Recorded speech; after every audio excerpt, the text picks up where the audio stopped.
stuff done in this country. Bert cares almost not at all about party affiliation. He happens to be a Republican. He just wants to get stuff solved. Already planning his congressional campaign. Dear me. We need to have 435 people like Bert Thacker, because then we would get stuff done in this country.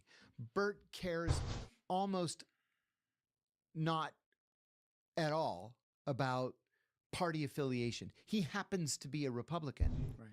but he just wants to get stuff solved, get things done. I think a big difference today that's causing a huge problem, which should be like the biggest benefit ever, is the fact that all of us have a voice. I had a whole jug of iced tea. Where the hell did it go? Online, and we police each other for thought. And then where does that sound very familiar So from? dangerous. Online, that then forces its way towards the ballot box and the people who get elected there who are from that same world and understand it, or if they're not from that world, understand that they have to live in it. So, for example, you're Nancy Pelosi, you can't possibly make a deal with Donald Trump. That won't play well on TikTok. It won't play well on Instagram. It won't play well on Twitter. And you're going to be viewed as a traitor to your people for doing that. Whereas Nancy Pelosi could have tied one off, you know, fucking 25 years ago if Donald Trump were president, and, you know, come up with a deal at a fucking K Street Steakhouse, and shit could have actually happened. Which is exactly how Washington used to work. Yes, you're exactly right. You knew that if you went to the Oval Room at 9 o'clock on a Tuesday night, the entire Senate leadership was going to be there having steaks and trying to figure out what to do about the budget. Right. At the Trump Hotel, when there was a Trump Hotel in Washington. Oh, I shit. went with friends a couple of times. Let's go to Tarkov. Dude, Tarkov's been like boring the And fuck out of we me, but joked I still show up that, for the love of the game, you know? My God, is there a single member of the Republican House leadership who's not at the bar right now? Like, literally every single one of them. But that's how you get stuff done. Yeah. When I was in college, it was quite common for members of Congress to share group houses up on Capitol Hill. You pack 6, 7, 8 guys in a house because it's expensive in Washington. You have to maintain a house in your district, right? And your family's probably in the district. You still have to have somewhere to live in Washington. So, and they don't really make any money. Well, they do now. Great stock pickers. 220. It's like a Phenomenal. miracle. Like a miracle. Incredible at it. Crystal ball. Yeah, I know, right? So it wasn't unusual to have, you know, 3 Dems and 3 Republicans in a house, or 4 and 4. They'd play poker on Fridays. They'd go to church together on Sundays. And then, you know, they would argue in committee, but they're all friends. And they knew that at the end of the day, they could negotiate a deal. Mm. And that's just not the case anymore. Yeah, that's what I'm having trouble seeing how that becomes the case again. Yeah. Because of how people have just been so, you know, and I say in this kind of job, I see it all the time. You know, how much people just jump to conclusions on the minute they hear an opinion they don't agree with, they're gone. Yeah. They're really not, but they say that. Oh, I get that all the time. Listen, I'm going to say something that's going to cause me trouble, but I'm going to say it anyway. I gave an interview to an Indian news outlet 2 weeks ago, and I didn't say anything that I haven't said 1,000 times. For whatever reason, and this is why, as a matter of policy, listen, I'm serious. No more interviews to any Indian or Pakistani news outlets ever again. Okay. Got that on the record. John's policy. Done. Because they just make shit up and put it in a banner headline with 2 exclamation points and say that this CIA officer finally reveals the truth behind, you know. Like, no.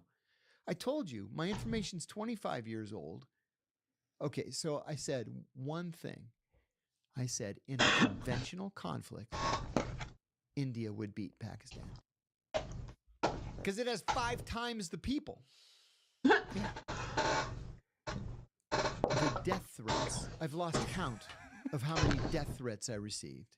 And then, the best of all, like my lawyer's like, got to keep a low profile, just be aware of your surroundings. I know, right? John's like, yeah. Fuck you.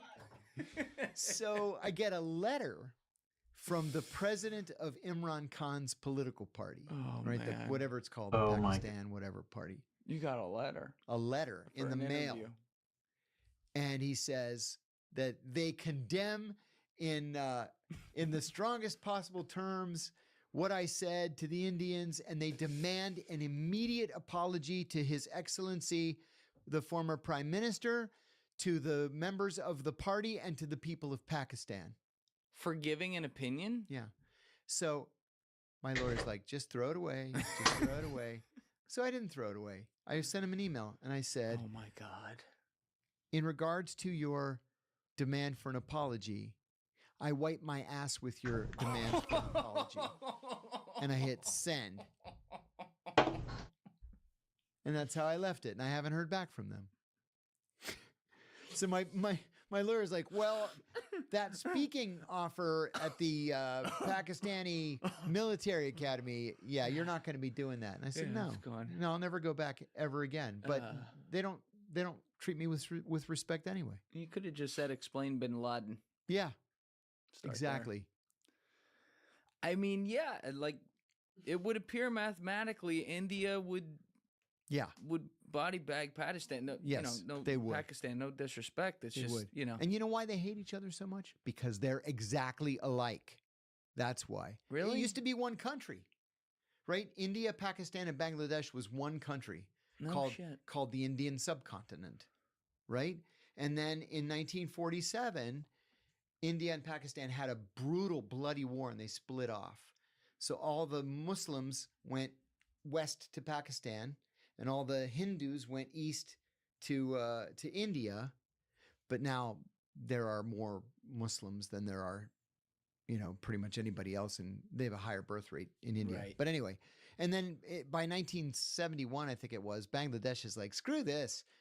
They're part of Pakistan. They were called East Pakistan. And they're like, Pakistan's all the way over there. We disagree with everything, so we're going to be independent too. And they created Bangladesh. Okay, well, India has 5 times more people than Pakistan does. And the Bangladeshis like the Indians, and the Afghans like the Indians and hate the Pakistanis. So if you're Pakistan and you're outmanned and surrounded by your enemies, you going to win that fight? Yeah, they don't seem to have like a lot of friends, No, right? no. Because they write threatening letters and expect immediate action. I love that they wanted a retraction. Yeah, It's retraction. like, last time I was in your country, I ran the greatest targeting mission in modern history. That's Don't right. fuck with me. That's right. And he wants a... He neglected to say in the letter that his prime minister is in prison right now. Oh, he's in prison? Oh, yeah, he's Why in is prison. he in prison? Oh, for all kinds of reasons. Treason and he's still prime corruption. minister? No, they deposed Oh, him. So he's not running it from the prison cell? No. Well, he's running a party from his prison cell. Got but it. They got a new prime minister. It's so awkward. Yeah, and he wants an apology from me. No, I think you should apologize to all of the people of Pakistan for being a, typical corrupt leader in Pakistan. Mhm. They're all corrupt. Yeah. Listen, one time I was with a This shit's colleague, so a interesting. senior I might colleague. just We went watch to see this instead of Benazir playing the Bhutto. game, to be honest. Went to see Benazir Bhutto. She was in exile in Dubai. And her husband was this guy, Zardari. I think his first name is Hussein, something like that. And so we're at her beachfront mansion, her $10 million beachfront mansion in Dubai. This is a woman who was making, $60,000 a year as prime minister. Hey, listen, good investor. Right. So we hear a car pulling up outside, and she said something offhandedly that has just been ingrained in my mind ever since.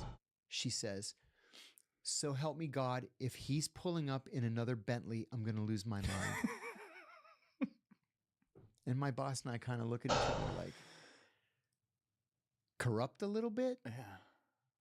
You make $60,000 a year. How many Bentleys do you have with your $10 million beachfront house in Dubai? And then she went back, became prime minister again, got shot in the head. Now he's the president of Pakistan. Her husband, her corrupt husband. Funny how the world works. Yeah. That is the thing. The patterns are the same everywhere in different societies. Human nature. It's human nature. You get people that get into powerful positions that have connections to be able to do things that the average person can't, whether it's legal or not. They do it. You're 100%. It is human nature. And like now, in the internet era, we can just see it more right in front of us. I think you're exactly right about that. Yeah, the information is much more readily available for us. It's just there almost instantaneously.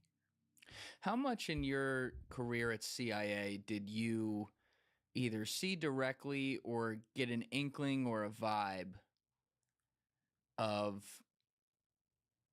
say, elite forces that were not a part of CIA playing roles or having say or having some sort of influence over decisions that the agency was making? I didn't. Never. No, it was always the other way around. After 9/11, we were short. I need to leave the windows open today, even though the sun's gonna like be in my eyeball. It feels so good outside. I cannot. The Counterterrorism Center, there was the Special Activities Group, but we needed operators, like not the ones like John that were gonna, wine and dine the guy and recruit him. Exactly. And so we just borrowed people from the Special Forces. So all of a sudden, I mean, like in the matter of a week or two after 9/11, we've got SEALs, we have Delta, we have Rangers, we have all these people, and they're not what you might imagine. They're not these buff, he-men that stepped out of the magazine. They had 5 days beard, a little bit of a gut. They could do some heavy drinking and then get up and run 5 miles, which I never understood. But they knew exactly what the mission was, and there we go. They would actually get on a plane, jump out the back of it, and then do the mission, and then figure out how to rescue them later. I've had a couple of those guys sitting here. Yeah, they're very, very tough guys. Yeah. They're built a little different. Yeah, they are. Oh, yes, they are. I've never understood. Oh, I died. I've never understood Look how out for me, guys lady. like that can negotiate the psychological weight of what comes with their jobs. It is the fact that you haven't figured that out is not reassuring, because I sit here and wonder the same thing sometimes. The only thing I can come up with is there's just a different gene. I think that's it. I've got two friends. One was a medic on SEAL Team 2. He's an older guy. He's about 8 years older than I am. So this is when the SEAL teams were first created out of what used to be called the underwater demolition teams. And I've got a buddy who's currently a SEAL. I won't say which team. He's the son-in-law of a very close friend of mine. He does struggle with these issues. My older friend from SEAL Team 2 sleeps like a baby every night. No problem. I think it's person to person. I think it is. Right? Yeah. But also they pick certain guys for certain teams or certain missions. That's right. Who maybe they've tested under scrutiny and stress. Not to say, by the way, that sometimes once the guys are done their career and come home, they don't bring it home with them. And I've they seen frequently that. do. Oh yeah, they frequently seen do. that. It's a sad thing to see. It's sad, but when they're in there, there's something about like, go, mission, and that's it's it. all about the mission. Yeah. Glad they're on my side though. Yeah, me too. Right? Yep, got that right. So they were just, and I mean, I've talked with guys about this before. It was obviously like a shit show right after 9/11, Sure. all hands on deck. But basically, the way you're explaining it is a lot of these guys, minus just some of the basic like on the ground forces we know from the paramilitary operation that happened right away in Afghanistan. But a lot of these guys were literally like, "Hey, you're in, you're read in, you're in." They're done. They just showed up one day. I'm telling you, at the Counterterrorism Center, we more than doubled in size within 2-3 days. Wow. And then even after that, all these special forces guys just arrived. Like, okay, where do we go? And then they started doing their thing. And how soon was it after the towers came down that you were first approached about with the enhanced interrogation? Oh, it was quite some time. Towers came down on September 11th. We started bombing Afghanistan in early October. It was in late October that Mitchell and Jessen were introduced to George Tenet at a cocktail party. They pitched the so-called enhanced interrogation techniques. I think we signed the contract in January, and then we were just waiting to see who's the first guy we're going to catch. We caught up as a beta in March. Yeah, I was going to say And you then- were going to Pakistan. And then I was approached the first week of May Mm, of 2002. okay. And then you were still in there for a few years afterwards. I mean, obviously that is the core part of your story. We've told that on Oh, yeah. episode 249 and Sure. 250 a bunch before. We don't have to go through all that. Sure. But that was a disturbing thing that you saw at CIA. Yeah. Are there other things now, years later, that you're willing to talk about that you came across that maybe didn't involve you directly like that, where people were like, hey, we want to actually bring you in on this, that you just found viciously disturbing that they were doing? No. I've all throughout my CIA career, I worked with people who were doing their jobs to the highest ethical standard. It was because post 9/11 and everybody just kind of went nuts because this was the greatest intelligence failure in the CIA's history. And because it was specific to the Counterterrorism Center. I think that's why there was so much that was sort of revealed to me. But otherwise, no. In fact, one time I was the note taker. I was living in Bahrain at the time, and Ambassador David Ransom, just an absolutely lovely guy, one of the finest human beings I've ever worked for. He was a terrific ambassador and just a really great guy. He would frequently ask me to be the note taker in his meetings with the Minister of Foreign Affairs. And the minister liked me, and I liked him. His English was better than mine, crazy as that might sound. But if there was something sensitive that the ambassador needed to raise, he would always mention it to me in the car on the way to the foreign ministry. Like, don't let me forget to say X. And I'd jot down a note. So we went to see the foreign minister one time. And and he did forget to say X. And so at the end of the meeting, these meetings would go 2 hours. He turned to me and he said, is there anything else? Is there anything that I'm forgetting? And I said, yes, there's the issue with Ambassador so-and-so. And he said, oh, that's right. And he said to the foreign minister, one of my predecessors here in Bahrain, it's come to my attention, is now working for the Bob Dole campaign. And we understand that he may come out here and ask you for money. It is illegal for a foreign national to contribute money to an American political campaign. So I just wanted to give you a heads up. And the minister says, oh, he's already been here. We gave him $50,000. We didn't realize it was illegal, but he went to see the emir, and the emir gave him $50,000. So we get back in the car, and the ambassador says, listen, that last part, don't put that in a cable. He said, that's a hornet's nest that I don't think either one of us want to be involved in. So I didn't put it in the cable. You break the cable out by issue, like the ambassador's meeting with the foreign minister, Middle East peace, the ambassador's meeting with foreign minister, the military agreement with the United States, ambassador's meeting with the foreign minister, Iran and the threat from, whatever. He told me not to write that. This was like a month or 2 or 3 before I left to go back to headquarters. And I thought about it and thought about it and thought about it. I'm good. Think I can go And I do thought, what I need to do. For my own selfish reasons, what happens if I go for my next polygraph and they ask me if I'm aware of a crime that I didn't report? Then it's me. Then I get fired. So I just pick up the phone one day and I call the general counsel's office.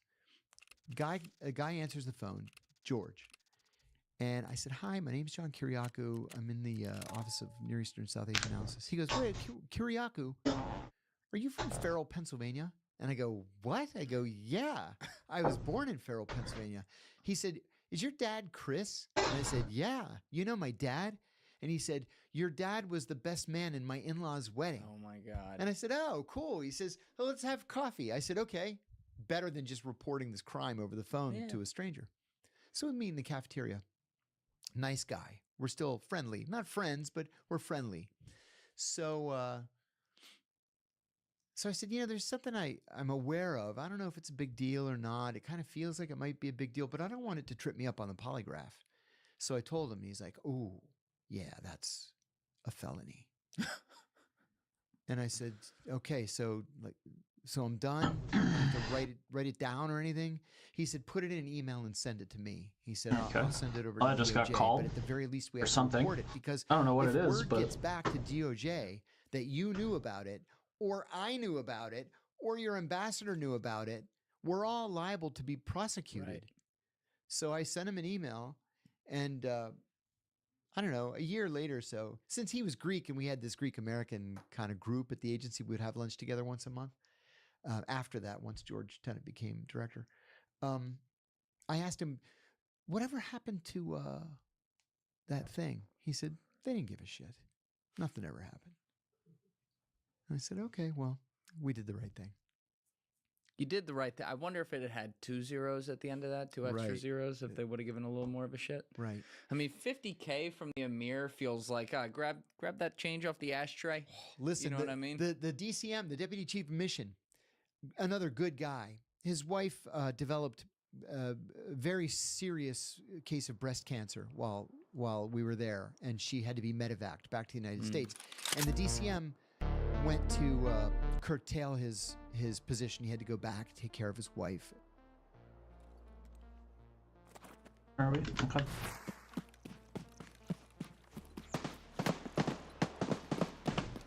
That's fun.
Don't know what the fuck was up with that.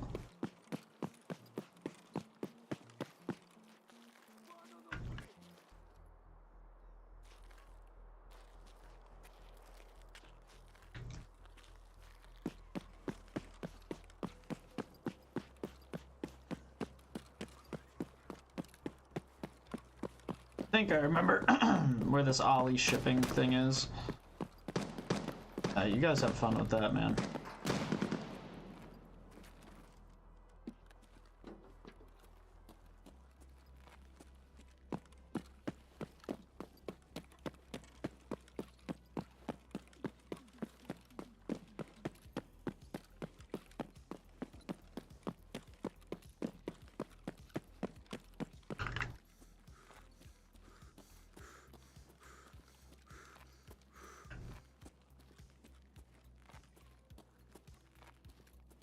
Flashlight. земляк! Мы стрелять не хотим, мы так.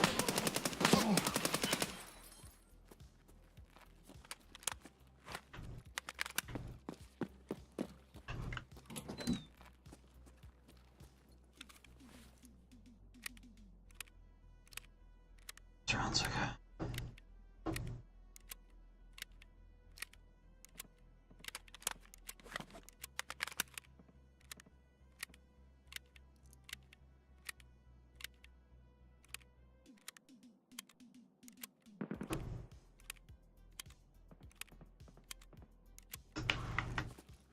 I'm gonna find out because I was watching a video earlier from Airwing. Oh wait, I was watching a video from Airwing Marine earlier. Probably shouldn't stand in front of the store. And he wasn't sure if the 100% boss spawn chance for interchange was gonna be Killa and Tagilla, but that would be pretty tight. Get like an early start to my fucking Killa kills, or today at least. Can you open the thing? Jesus Christ. Jesus Christ.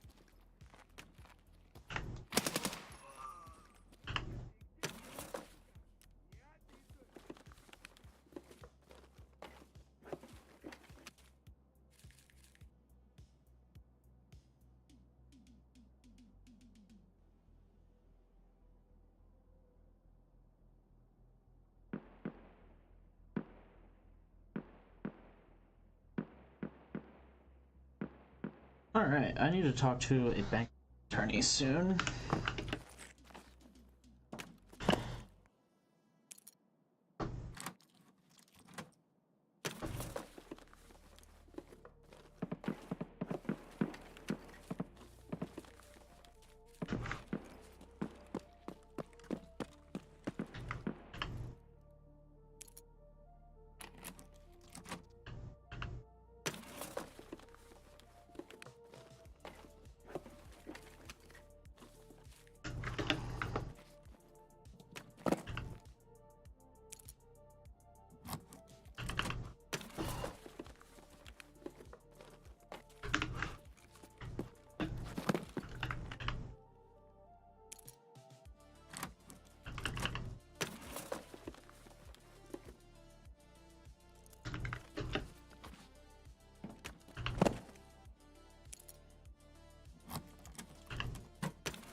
Alright, what were you guys talking about?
Here. Like, try not to look at the wiki, you know? Shit, I think I need the key for that. Oh wait, no I don't. No I don't. I know where it is. I'm just dumb. I'm just a little bit stupid. Haven't been told that I'm smart.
I don't have all day for this shit.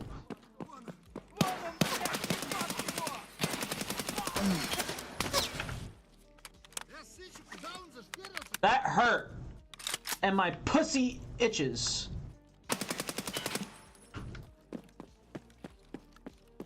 You hurt my butthole. Didn't like that very much. Gonna show you where the wild goose goes and what he likes to touch. Alright, where's he at?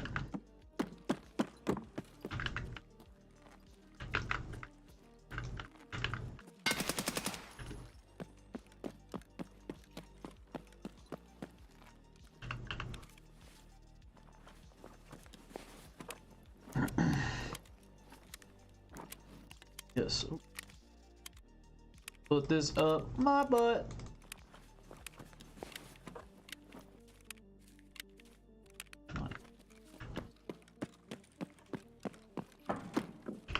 Two and one red? Okay. We're tight. We're tight. Aquila is in fact roaming around here somewhere. Where that is, I have no fucking clue.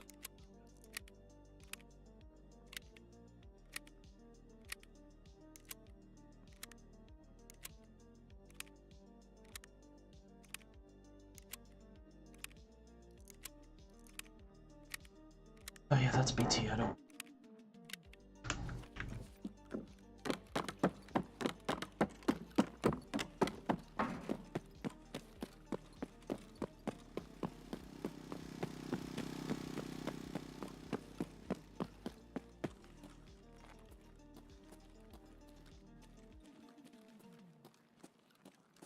Interchange is scary without a.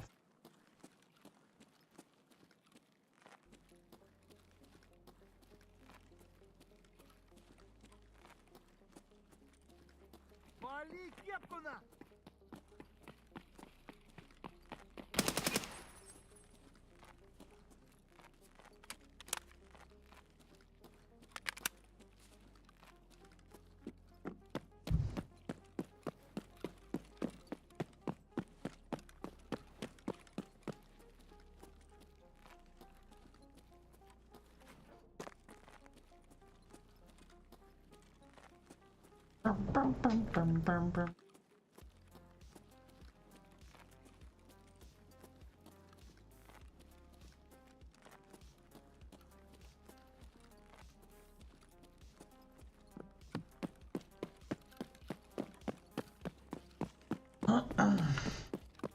In Memento, I gotta pull up my.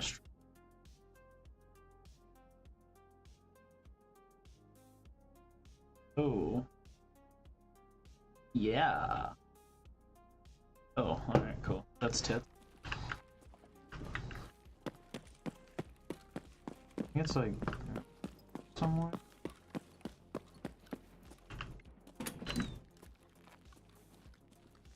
Yes, it's in.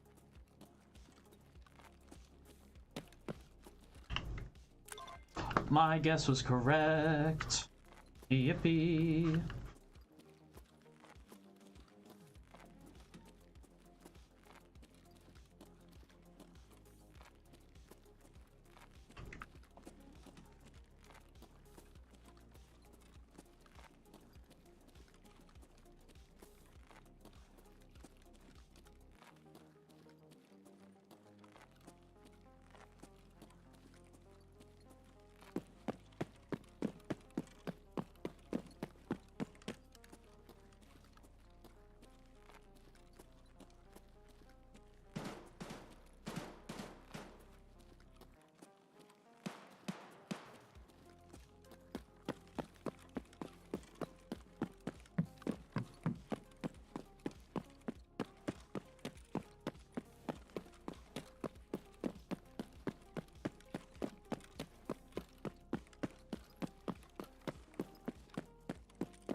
I got stuck on the wall and I died. I got stuck on the wall and I died. Oh no. Oh, Killer got my asshole this day. Oh my god. Yeah, that was fun to watch. Yeah, thorax. Yeah, shredded me. I wonder what it was with.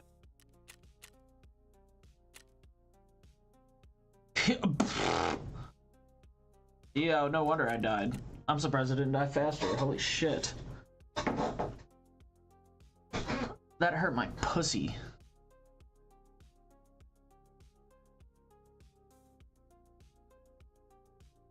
Oh yeah, I can just like log onto my thing and pay that. Realize that.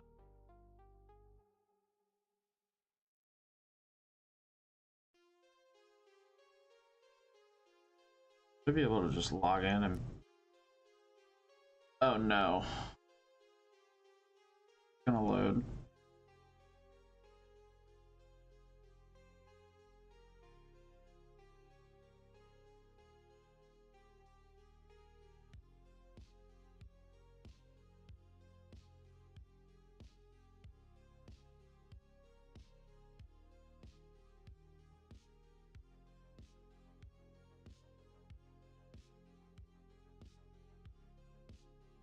Your iCloud storage is full.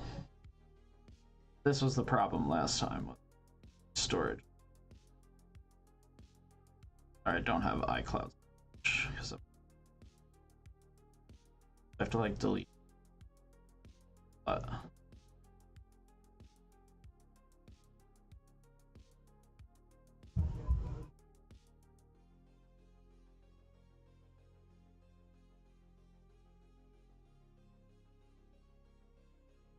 should load, right?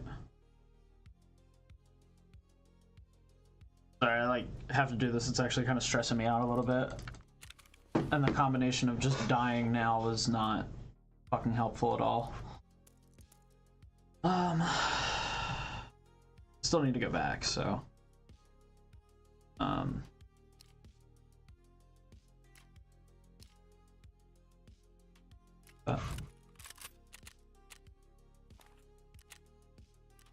A flashlight.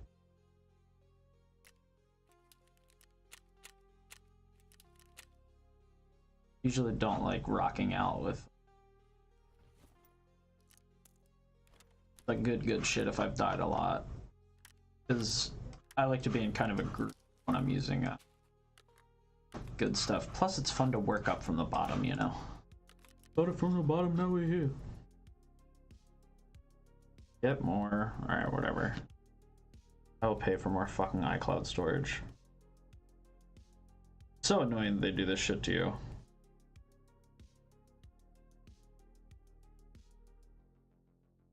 Damn, you can get 6 terabytes? That's fucking crazy. They really are like, yeah, resubscribe.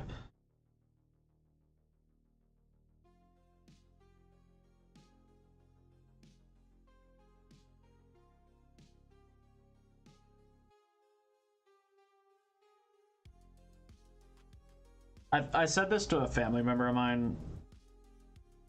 I literally just did that. I said this to a family member of mine last week that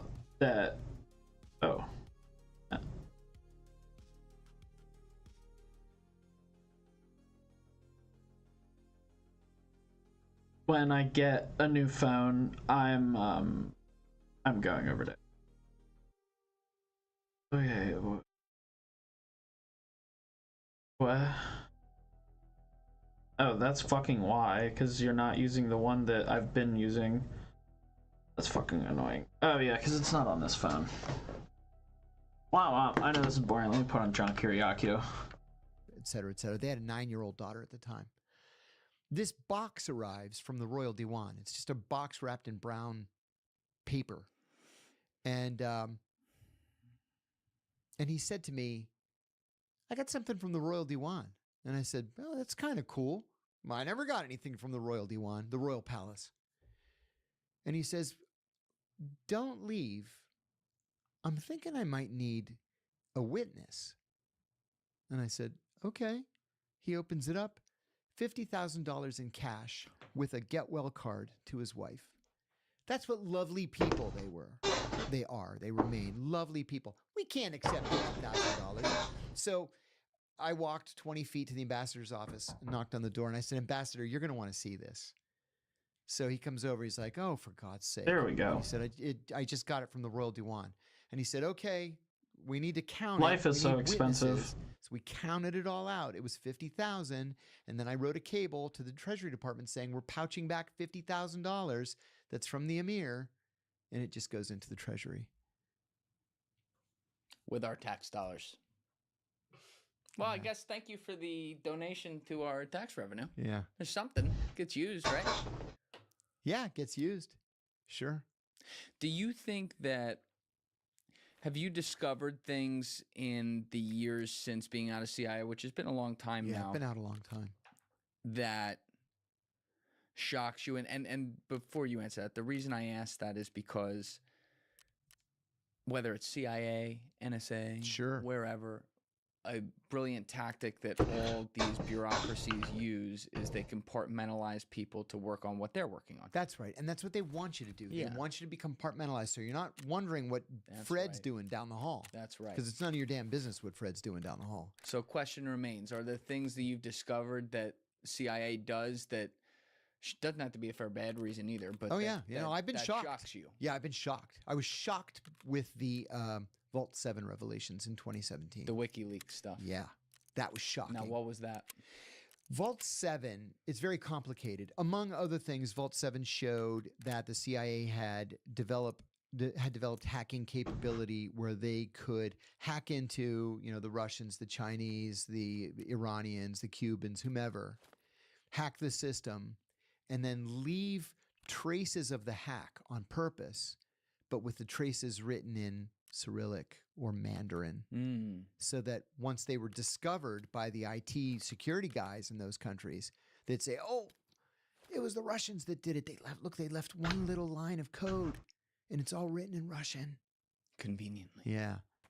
So that was one thing. Another thing that Vault 7 taught us was that the CIA developed the capability to take over your car remotely by hacking into the car's computer system to drive you off a bridge or into a tree. Now, did we discover examples of where this was used? We did not, but the conventional wisdom among the blogosphere is that, we should ask Michael Hastings what happened to him. Whoa.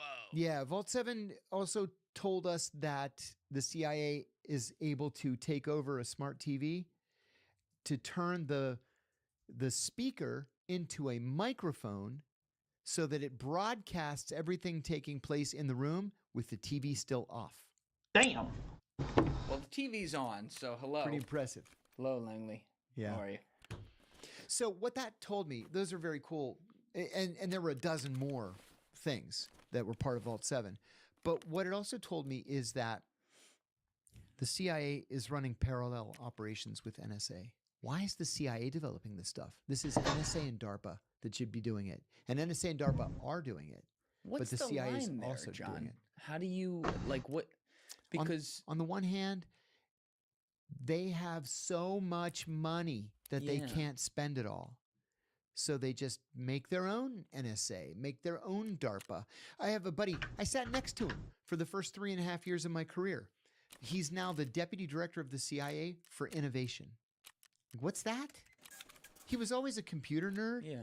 And I remember he got an award like 1991 because he came up with a program to make a very crude family tree. Like, computers were new to us at the time. When I first started, I had this big box that had a green screen. It was about that big, called the Delta Data.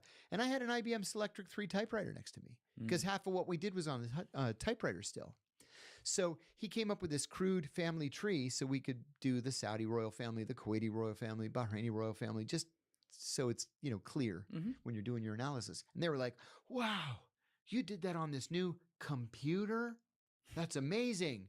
Here's $500 and an exceptional performance award." Now he's the deputy director of the CIA for innovation, which tells me that he's in charge of all this crazy shit that we're reading about at WikiLeaks. That's what I don't understand, though. Like, why even have DARPA or NSA if it's not just a department of like CIA or and the other way around with CIA being a department? You know what I mean? Like, why do you even have separation? Because the same, I'll give you an example.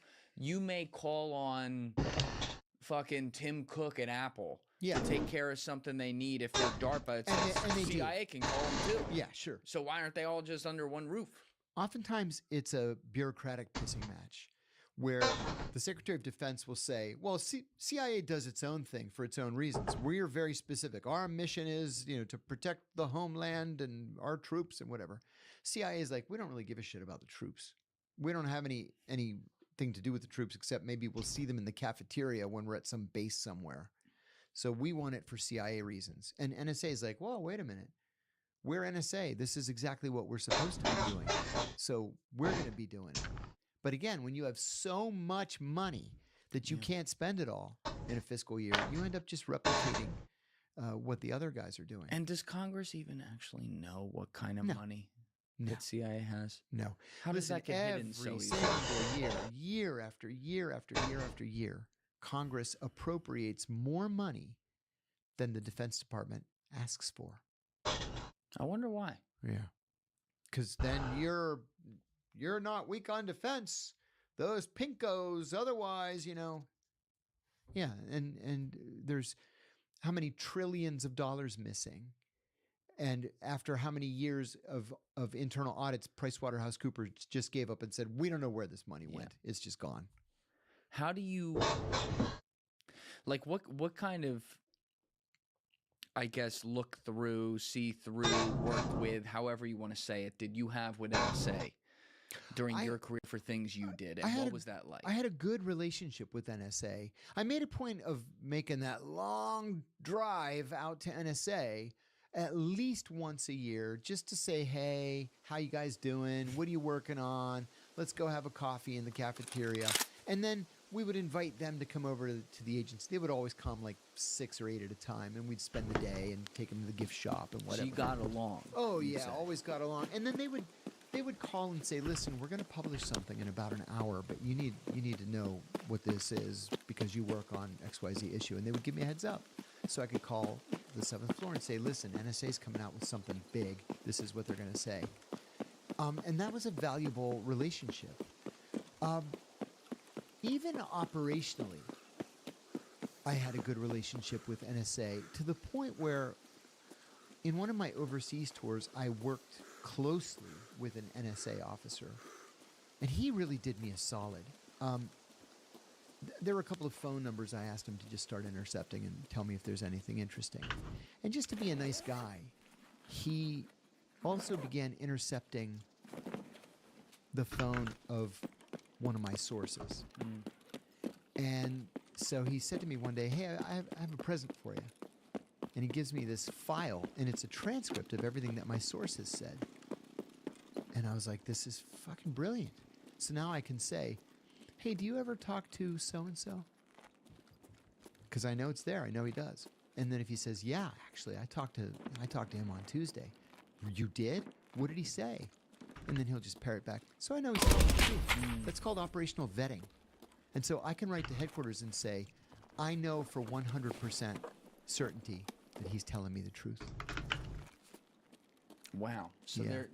that's interesting because you always hear about like this interagency rivalry and stuff, and you would think that when CIA has their own innovation and technology design That's arm, gonna be there's a like, oh, we're problem. going to come up with it first, or they're Yeah. going to come up with it first, but you guys are still working together. It's just Yeah, weird and that then there's- throw in the whole nonsense about InQtel and Palantir, where Please do throw it in, John. where the CIA now is in the venture capital business for a profit, which is illegal.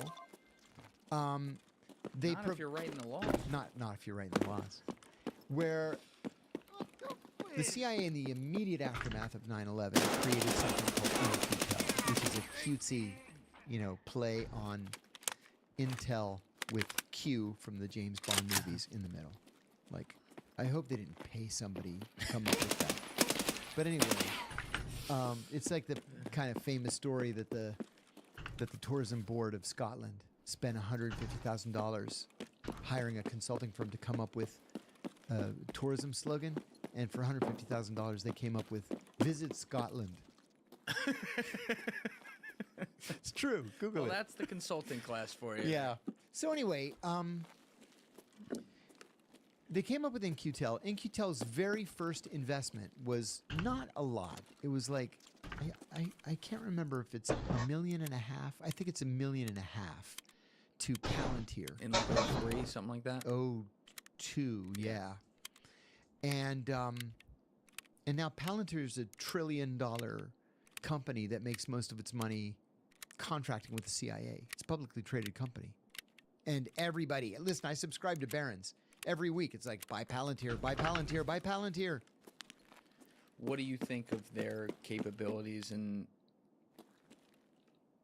what they're trying to do just right now? The agency? No, Palantir. Which is the agency. Yeah, to be which clear, kind of but is yeah. the agency. I worry very much about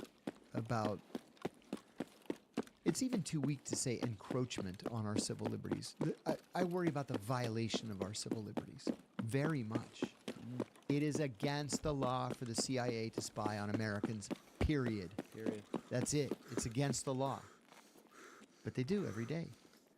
It's against the law, and it's actually a part of NSA's charter that they cannot spy on Americans. You cannot intercept the communications of Americans. And that's practically all they do, right? Where they had to build this new facility out in Utah in the desert that can hold every phone call, every text message, every email from every American for the next 500 years. 500 years. 500 years. How about this? Even the FBI no longer has to get a warrant to take your communications, right? The metadata from your communications is for sale. All they have to do is call T-Mobile and say, hey, I want Julian Dory's communications. Here's the $5,000 that you charge. That's the thing. What Palantir does is a whole nother level, and I want to stay with that for a second. But I've had Mike Yeagley, who I mentioned earlier, sitting in this chair twice in the past 2 months. And the way that he got back in the crosshairs of the government, where they went, what the fuck, was he was working on amalgamating marketing data. And he realized what you could just buy publicly, legally. And so he bought a bunch of data in North Carolina around Fort Bragg and tracked a bunch of phones leaving Fort Bragg, going to a neighborhood about 45 minutes away that was a little bit higher income, meaning these are most likely special forces, tracked down the names of everyone who lived there, where they went, what they did, realized they were special forces, then watched them and charted them go across to Syria once every other month for 5 days to Lafarge Concrete Company, or Lafarge Concrete Company, which was obviously a cover for some undercover operation they were doing. Yeah. And he went to the government and showed them and he said, I did this in my bedroom. What do you think China's doing? Jason Leopold, who is an investigative journalist for Bloomberg, formerly of Vice, BuzzFeed, the LA Times, absolutely brilliant journalist. He was once called a FOIA terrorist by the Pentagon spokesman because he has filed more FOIA requests than any other person in American history. He broke the Hillary Clinton email story just by sending in a FOIA request. Well, he revealed the location of the CIA's secret drone surveillance base in Baluchistan, Pakistan. And you know how he did it? He read somewhere that drones use a certain kind of aviation fuel. And so he just did a Freedom of Information Act request to the Pentagon for the locations of all of the deliveries of this aviation fuel. And like millions of dollars of fuel were going into this, desert base in southwestern Pakistan. This top secret base that's not top secret anymore because the Freedom of Information Act has told us so. For all the smart guys in government who Seriously. are supposed to keep a secret and claim to be able to keep the secret and whatever, they literally write stuff in the modern metadata that someone at home can get. That's it. That's right. That's why it gets hard to certain secrets. I wonder. It gets hard to believe that they wouldn't be able to be uncovered in some ways, and that gets to some of the weirdest shit if you start to think about it. Yeah. But we got off. We're talking about the regular Palantir. public metadata right here, but Palantir themselves. I mean, that's a whole nother level. Oh, that's cooked. Yeah. That's So what cooked. kinds That's of things cooked. That's right cooked. now That's are you cooked. most That's cooked. concerned about with what they're doing? We don't really know a lot of what Palantir does. Most of it is classified, and even then it's classified at the top secret level because it involves technology. And we know that they have massive contracts with the CIA. And it's not just the CIA. They work with DARPA. They work with the Pentagon at large. They work